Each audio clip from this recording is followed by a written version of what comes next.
বন্ধুরা, আজকে শোল মাছটি রান্না করব। তো আমি এখন এটাকে পরিষ্কার করে নিচ্ছি। কেটে ধুয়ে নিয়েছি, পেঁয়াজ কেটে নিয়েছি।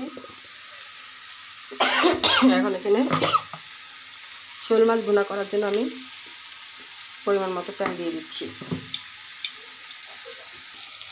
আমার পেঁয়াজটা হালকা ব্রাউন কালার হয়ে গিয়েছে। এর মধ্যে আমি 2 চামচ রসুন বাটা দিয়ে দিচ্ছি। আর এখানে হলুদ, মরিচ, জিরা, ধনিয়া, সজের গুঁড়ো সবই দিয়ে দিচ্ছি একসাথে। এখানে জিরা, এলাচ আর আদা বাটা।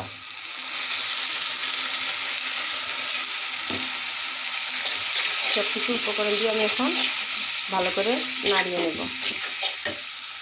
বন্ধুরা, যত বেশি মশলা কষাবো তত বেশি তরকারিটা টেস্টি হবে।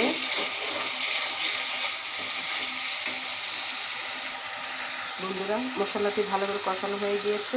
এর মধ্যে আমি আমার শোল মাছগুলো দিয়ে দিচ্ছি।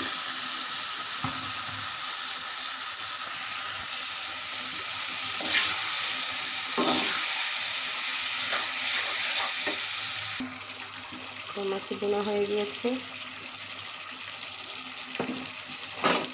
এখন আমি নামিয়ে নেব। বন্ধুরা, আমার শোল মাছ রান্নাটি কেমন হয়েছে আমাকে জানাবেন ভালোবেসে। আর সবাই বাসায় ভালো থাকবেন, সুস্থ থাকবেন। কেউ সাবস্ক্রাইব করে আনসাবস্ক্রাইব করে দেবেন না। ভুলে যাবেন যে আমি আপনাকে করে দিয়েছি বা ভালোবাসা দিয়ে গিয়েছি। আমরা তো জানি না কে কোথা থেকে করতেছেন, দেখলে তো আমরা করে দেই। তো সবাই বাসায় ভালো থাকবেন, সুস্থ থাকবেন, নিরাপদে থাকবেন। আল্লাহ হাফেজ।